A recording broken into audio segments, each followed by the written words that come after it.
বাংলাদেশের প্রথম mobile banking শুরু করে কোন প্রতিষ্ঠান? ক. ব্র্যাক ব্যাংক, খ. ডাচ বাংলা ব্যাংক, গ. এবি ব্যাংক, ঘ. সোনালী ব্যাংক।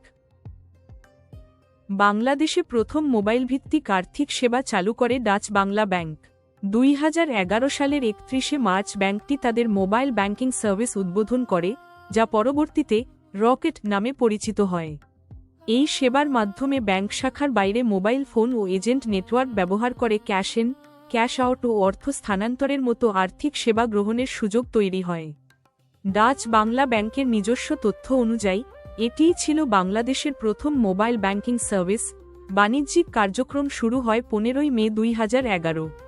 পরবর্তীতে এপ্রিল 2013 থেকে বহু প্রচলিত বি-ক্যাশ সহ অন্যান্য এমএফএস প্রোভাইডে যুক্ত হওয়ায় বাংলাদেশে মোবাইল আর্থিক সেবার ব্যাপক প্রসার ঘটে।